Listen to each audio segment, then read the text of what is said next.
Welcome back to the channel, and in today's video, we will discuss Mother Mary and Saint Joseph. We will specifically look at how old they were, who the brothers of Jesus were, and Mother Mary's perpetual virginity, and try to figure out whether Saint Joseph had any other children. We will start by looking at who Jesus' brothers were.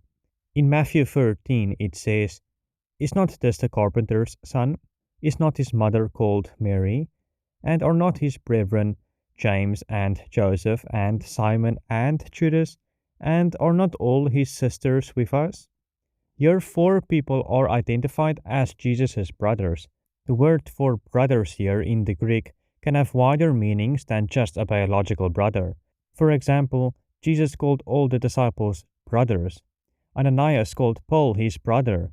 The New Testament is filled with examples where Adelphos is used in a way that does not mean biological brothers. More examples include St. Peter calling St. Paul our beloved brother Paul, and St. Paul refers to Timothy our brother. In the Greek Old Testament, Genesis chapter 14 verses 14 to 16 refers to Lot as the Adelphos of Abraham. But verse 12 told us that Lot was the nephew of Abraham, not his brother in the literal sense of the word.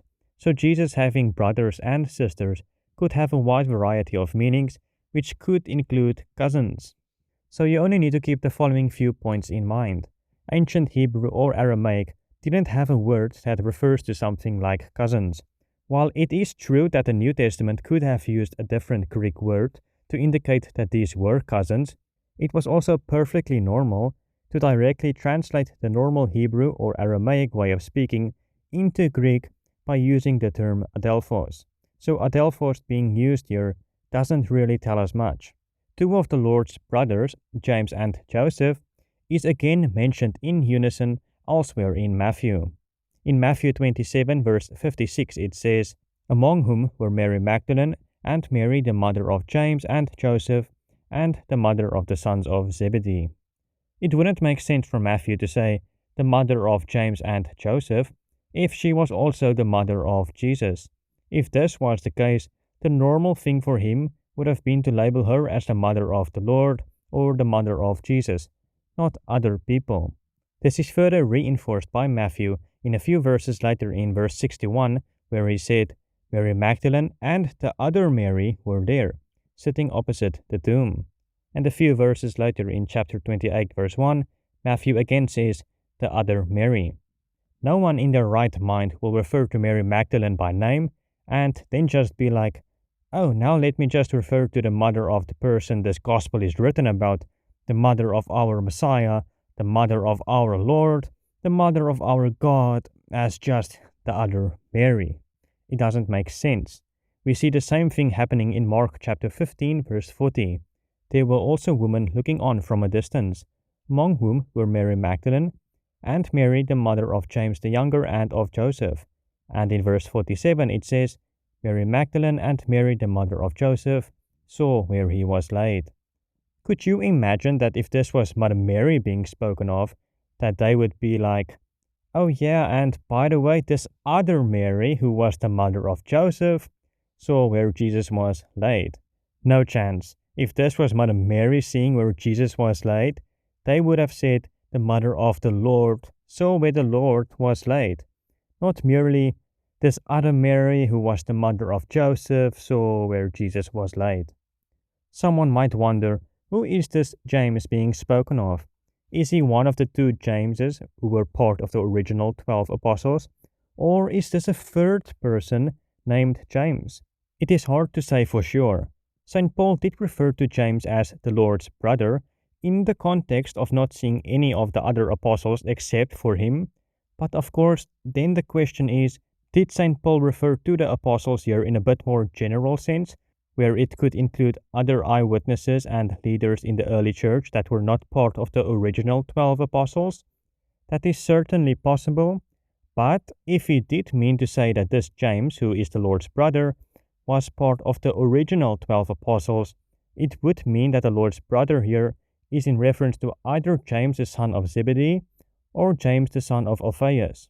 And it definitely would not be James the son of Zebedee, since he was martyred relatively early on, And James the son of Zebedee had a blood brother named John, John the Apostle. Scripture repeatedly affirms that James and John are the two sons of Zebedee. So if this James was referred to as one of the Lord's brothers because he was extended family, then John the Apostle would have been included in those lists. And the two sons of Zebedee is explicitly distinct from this other Mary, who was the mother of James and Joseph in Matthew 27. And by the way, Zebedee's wife was called Salome if you compare Matthew 27 and Mark 15. So we can definitely dismiss James the son of Zebedee. He is definitely not the Lord's brother. So if James the Lord's brother is in reference to James the son of Alphaeus, the second James being part of the 12 apostles, then it would mean that his brother and him are the two sons of Alphaeus, and this other Mary individual was the wife of Alphaeus. This is certainly possible, but it is also possible that James, the brother of the Lord, is a third individual named James, and that he was the son of Clopas, since his mother was the wife of Clopas. In John 19:25 it says, "But standing by the cross of Jesus were his mother and his mother's sister, Mary the wife of Clopas, and Mary Magdalene. Mother Mary was there, Mary Magdalene was there, and another Mary, the wife of Clopas, was there." Mary, the wife of Clopas, is at the scene of the crucifixion, and she is the one Matthew referred to as the other Mary, the mother of James and Joseph. So we are left with multiple options here. If James here is a third person named James, he is the son of Clopas, who was the husband of this other Mary. But if this James is not a third distinct individual, then he is the son of Alphaeus. Then it is definitely possible that Alphaeus and Clopas is actually the same person with two names. However, you could find middle ground between these two options by saying that James is the son of Alphaeus and this other Mary married Clopas when Alphaeus died. Whatever the answer is regarding the exact details, the bare minimum we can say with certainty is that James and Joseph, two of the Lord's brothers, are the sons of this other Mary, the wife of Clopas. And this also explains why James and Joseph is called the Lord's brothers, because this other Mary, the wife of Clopas, is called Mother Mary's sister. Of course, it would be a bit odd to name two daughters Mary, so perhaps this other Mary, the wife of Clopas, was Mother Mary's stepsister, half-sister, sister-in-law, or cousin. And through this extended family, it turns her sons, James and Joseph, into Jesus' brothers. Of course, we don't know the relationship of the other two brothers of the Lord, Simon and Judas, Jude, and we don't know anything about his sisters either. We do know, however, that the names at the top of the list of his brothers and sisters, James and Joseph, are not his literal brothers. Even though the passage couldn't be used as proof that Mother Mary had children, based on how the Greek word can be used, what we now know about James and Joseph does completely refute the argument, since we see that the list does contain non-literal brothers. And by the way, this also means that this list contains those who were not the children of Saint Joseph. So don't forget the fact that this list contains the sons of Alphaeus or Clopas, not Saint Joseph. And finally, if Mother Mary and Saint Joseph, or just Saint Joseph from a previous marriage, had children, you would expect those children's names to be listed first, not third or fourth, or even not at all, after you listed the names of multiple children who is not part of the household of Mother Mary or Saint Joseph. It just feels a bit off. It makes much more sense to start from the inner circle, those who are closest to Jesus and part of the household of Mother Mary and Saint Joseph, and then to branch out to the more extended family.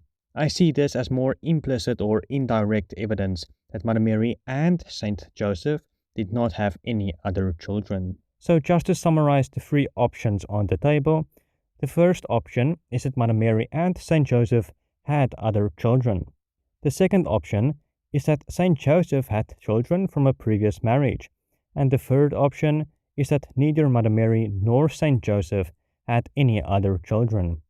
As Catholics, we obviously reject the first option, And based on the evidence we have looked at so far, it makes sense to lean in that direction that both Mother Mary and Saint Joseph had no other children. Before we look at the second and third options, let's first look at two small arguments people usually bring up in order to support the first option. Protestants usually bring up Matthew chapter 1, where it says, "When Joseph woke from sleep, he did as the angel of the Lord commanded him. He took his wife, but knew her not until she had given birth to a son." The argument is basically saying that Joseph didn't consummate the marriage until Jesus was born, meaning that afterwards the marriage was consummated. This is quite a weak argument because the word until being used doesn't mean that a change happens afterwards.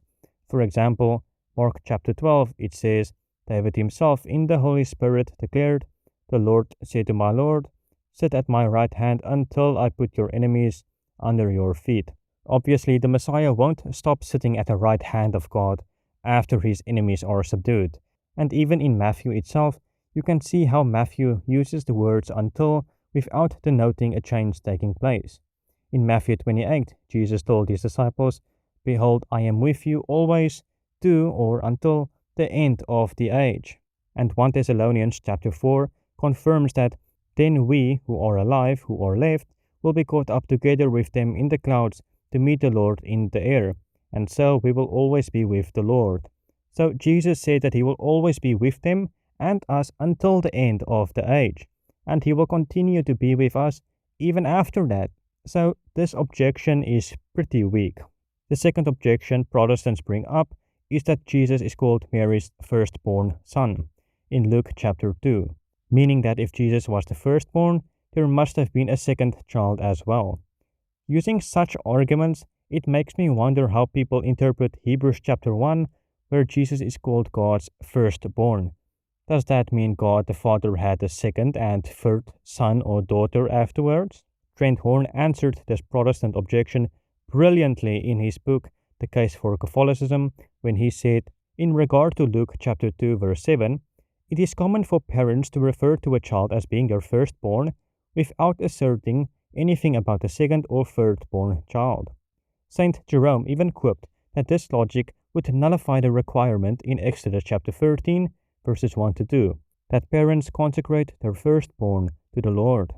After all, an Israelite parent could say, "I owe nothing to the priest unless the birth of a second should make the one I previously had the firstborn."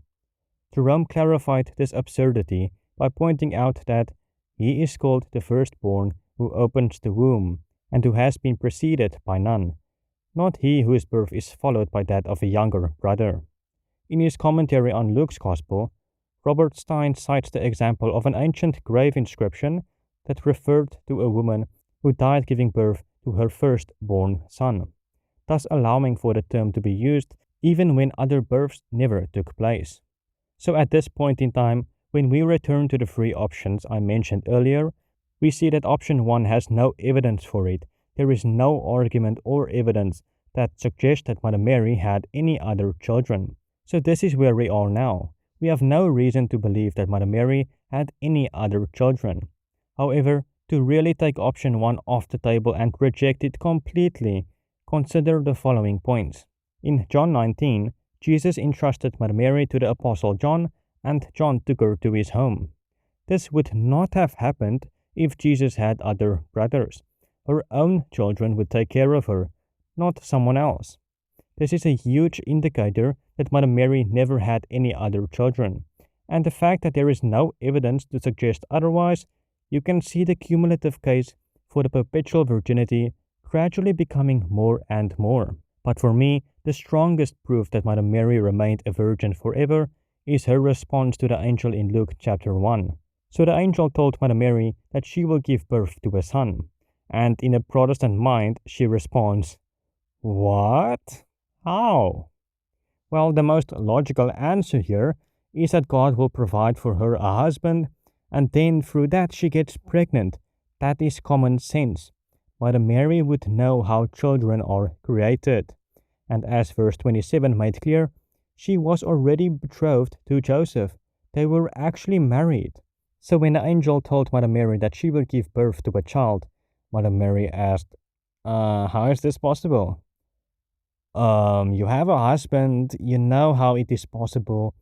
Mother Mary didn't say, I don't know a man yet, which would have indicated that she was planning to know a man, specifically the husband she was already married to.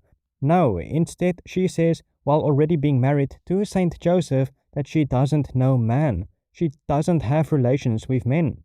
She knew how children were created, and she even had a husband.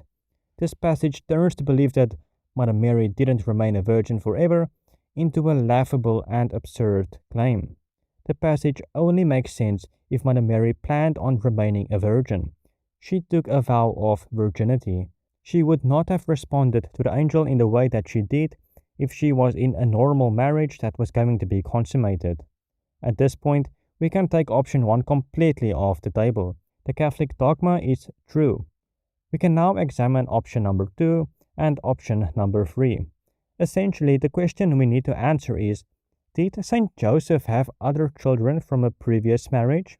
As I explained earlier, we already know that the first 2 of the 4 brothers of the Lord was the children of another Mary, the wife of Clopas. If Saint Joseph had any other children, it would have made more sense to list his children by name first and then branch out to the more extended family, since Saint Joseph's children would have been more closely related to Jesus and part of the inner circle of Saint Joseph and Mother Mary.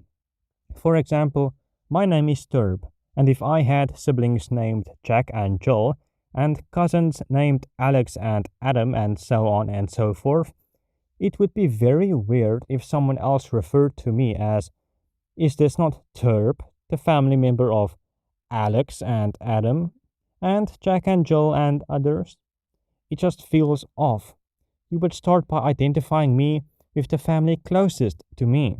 And it would be even more weird if you said, is this not Turb, the family member of Alex and Adam, Bob, Dave, and others, and then not even mention my actual siblings by name? Someone might say that this isn't the same because Joseph was not the biological father of Jesus, so Jesus' cousins might be closer than Joseph's children.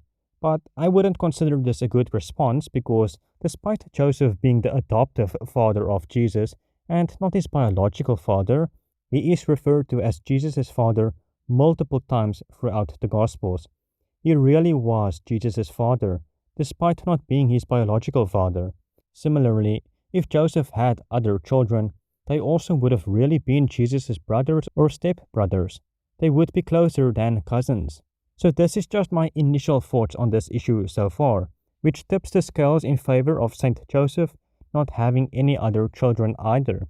However, I believe that the answer will become clearer when we examine Saint Joseph's age. The apocryphal book known as the Proto-Evangelium of James is the origin of the idea that Saint Joseph was an old man and that Mother Mary was 12 years old. Just so you know, this book was composed quite late, after the year 150 AD.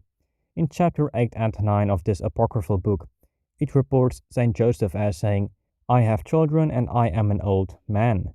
The Greek word for old man here is presbytes, and this is the same word Luke uses in his gospel regarding Zechariah.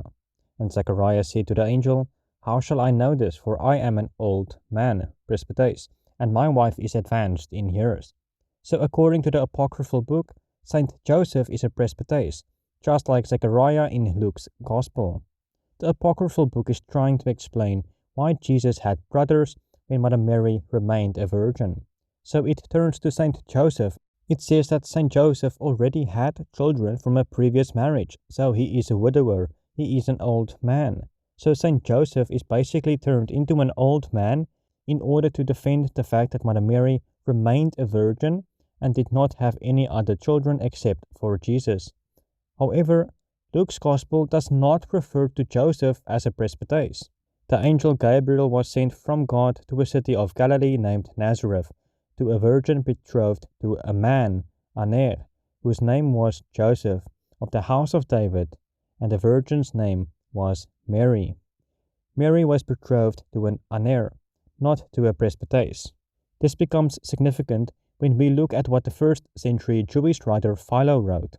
Solon, then, reckons the life of a man by the aforesaid 10 weeks of years, and Hippocrates, the physician, says that there are 7 ages: those of the little boy, the man, the lad, the young man, the elderly man, presbytes, the old man, and that these ages are measured by multiples of 7, though not in regular succession. His words are, in man's life there are 7 seasons, which they call ages: little boy, boy, lad, young man, elderly man, old man. He is a little boy until he reaches 7 years, a boy until he reaches puberty, up to twice 7 years, a lad until his chin grows downy, up to thrice 7 years, a young man until his whole body has grown, till 4 times 7, a man till 49, aner, andri, till 7 times 7, an elderly man till 56, presbytes, up to 7 times 8, after that an old man. The Greek word for presbytes is used for the old men between 49 and 56, which corresponds to Zechariah and the apocryphal version of Saint Joseph. However, as we can see, the Greek word aner or andri for men, used of the real Saint Joseph, indicates that he is between the ages of 28 and 49. And notice who Philo is quoting: Hippocrates, the Greek physician. He was a giant in the field of medicine for centuries. And who is Luke, the author of the Gospel? He is highly educated in Greek, and he is a physician. Luke would definitely be familiar with Hippocrates' work and terminology he used, which makes this connection very significant. So using this as the foundation, we can be certain that Saint Joseph was not an old man. He was a man between the ages of 28 and 49. And then using our logic, it would also seem to suggest that Saint Joseph was a young man. Saint Joseph had to travel hundreds and hundreds of kilometers. He had to protect Mother Mary. You imagine a strong man to accomplish these things. Saint Joseph was a worker, the provider and protector of his family. This further indicates that it is indeed true that Saint Joseph was between the ages of 28 and 49. Venerable Fulton J. Sheen wrote the following: when one searches for the reasons why Christian art should have pictured Joseph as aged, we discover that it was in order better to safeguard the virginity of Mary. Somehow the assumption had crept in that senility was a better protector of virginity than adolescence. Art thus unconsciously made Joseph a spouse chaste and pure by age rather than by virtue. But this is like assuming that the best way to show that a man could never steal is to picture him without hands. To make Joseph appear pure only because his flesh had aged is like glorifying a mountain stream that has dried. It is also important to consider the ages Jews married in the past. Michael Satloff wrote the following: there is much data that suggests that Jews in Palestine married at higher ages than the sources surveyed above might like. Despite the Palestinian prescriptions for men to marry by the age of 20, these other sources suggest that 30 was a more usual age for men to marry. Josephus himself apparently married for the first time when he was around 30. Philo thinks that the proper age of marriage is between 28 and 35, and for support he appeals to a fragment attributed to Solon. The epigraphical record is small and ambiguous, but it does not testify to any early male marriages among Jews in Palestine. There is no evidence that Jewish men who lived in the Greek and Roman worlds regularly married for the first time before their mid to late 20s. Scattered rabbinic dicta reinforces this picture. It is the way of the world, Rabbi Levi is attributed as saying, that a man marries a wife when he is between 30 and 40. The source clearly sets 30 to 40 as late for marriage, but suggests that 20 to 30 would be more appropriate. Other Palestinian Agaric passages, some perhaps late, locate marriage around the age of 30. Amram Tropper also wrote the following: on the basis of rabbinic sources and ancient documents, scholars suggest that the average age of first marriage in Palestine and the Western diaspora was in the late teens or early 20s for women and around 30 for men. And as Michael Sandloff pointed out, Philo, the Jewish philosopher who lived in the 1st century, considered age 28 to 35 to be the time of ripeness for marriage.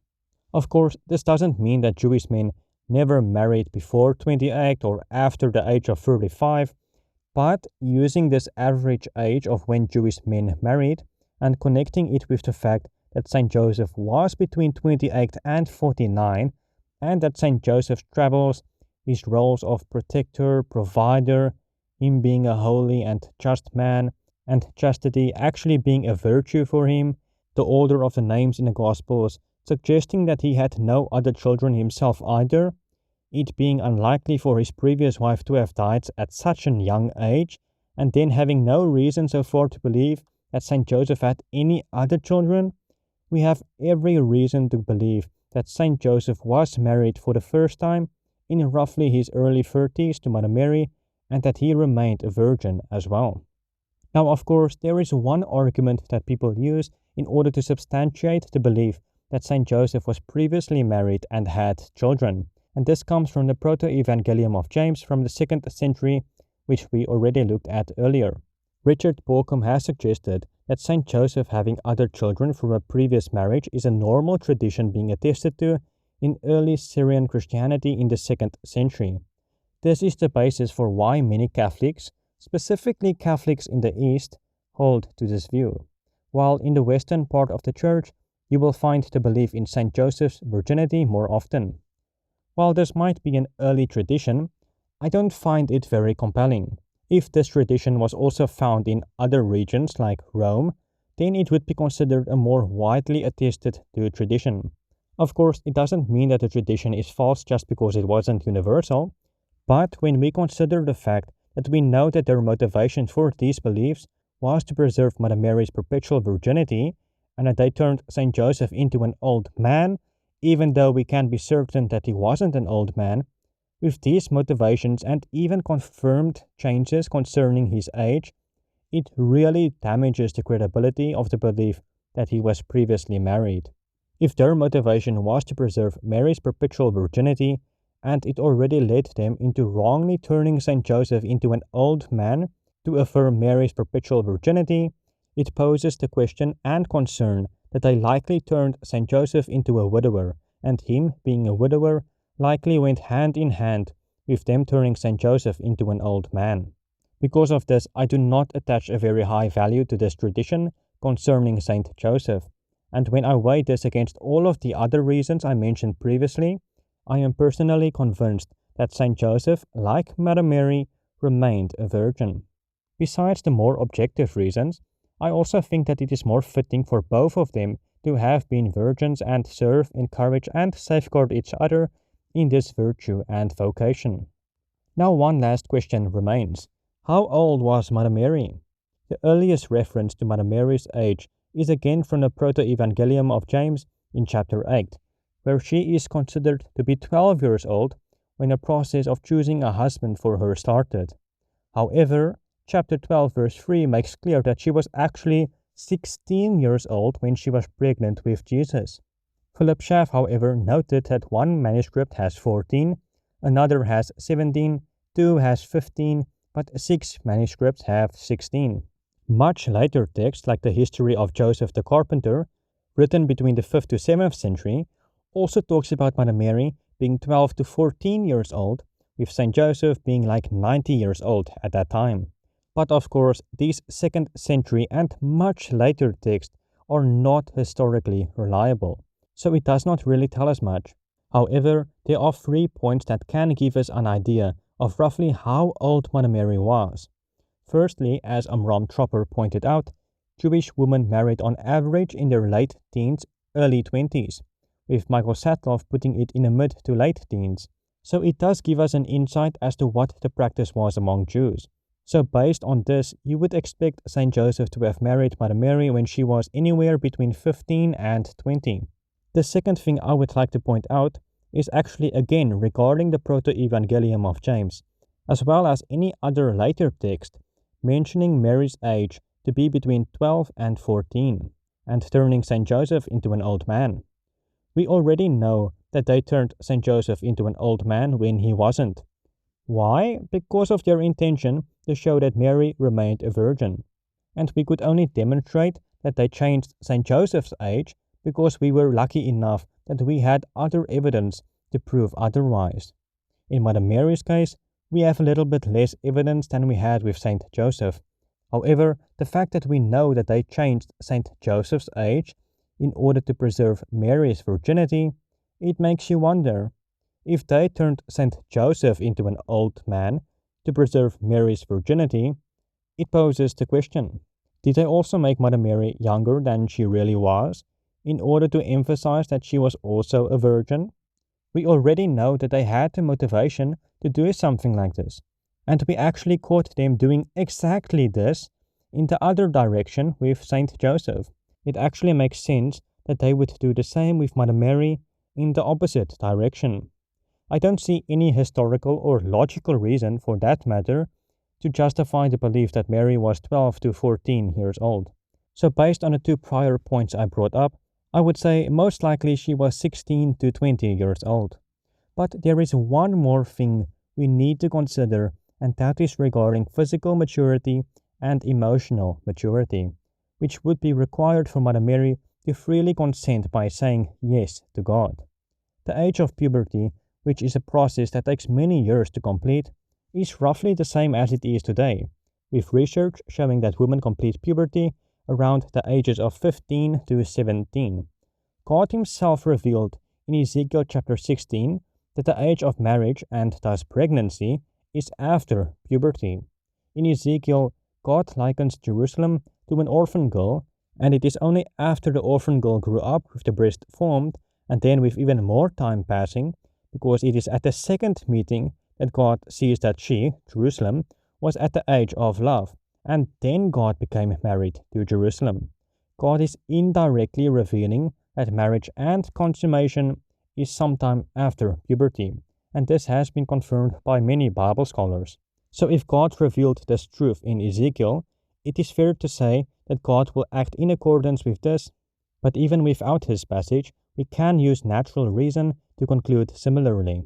So if God revealed this truth in Ezekiel, as well as in a natural law, it is fair to say that God will act in accordance with this and wait until Mary is past the age of puberty before she became pregnant. Since we know through modern science when that is, with God also being aware of scientific truths since he is omniscient, we can say that Mother Mary was most likely 17 to 19 years old. And with that, we end today's video. Thank you for watching. God bless.